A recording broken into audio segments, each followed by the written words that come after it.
Mga kababayan, ngayon pong buwan po ng Oktubre, ay buwan po ng mga pisante.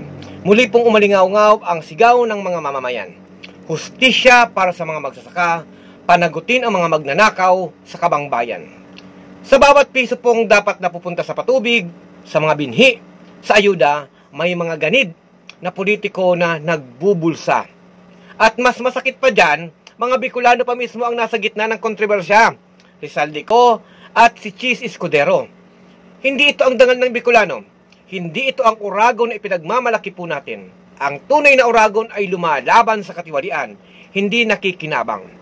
Habang patuloy po na nagdurusa ang mga magsasaka sa kakulangan ng suporta habang binabaha ng korupsyon ang mga proyekto, ang mga politiko'y abala sa pagpapayaman. Habang lumulubog ang mamamayan, lumulobo ang bulsa ng mga korap. Panahon na po mga kababayan na iwaksi ang bulag na katapatan sa pangalan ng kapangyarihan. Huwag tayong magpaloko sa malinis na mga pangako. Huwag tayong magpalunod sa ilusyon ng serbisyo kung ang layon po ay pangsarili lang po nila. Makikita po natin itong mga ito ay kumakandidato hindi para magbigay tulong sa taong bayan, kundi magbulsa ng sandamukal na yaman. Bilang mga Bicolano, ipakita natin na hindi tayo takot manindigan, na kaya nating ipagtanggol ang dangal ng rehiyon sa pamamagitan ng pananagutan, katarungan at pagkakaisa ng masa.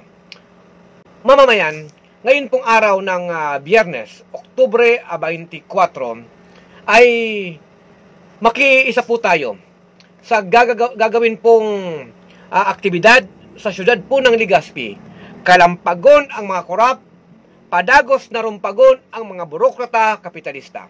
Ngayon pong kaninang umaga alas 10 ay nagsimula na po ang kanilang press conference at may assembly point po dyan po sa Kalayaan Park ang iba't iba pong mga organisasyon at namaya pong alas 4 ay may torch parade, noise barrage at ang assembly point po nila ay sa Daraga Covered Court. Magsuot po tayo ng itim na baro. Namamanuhaan asin magbubukid. Yan po ang panawagan ng mga peasant group. Wakasan ang korupsyon asin pang-aapi. Yan po ang panawagan ngayon pong araw ng Biyernes, Oktubre 24, lumahok, makisama sa gagawin pong marcha rally dyan po sa syudad po ng Legazpi. Sama-sama ho tayo.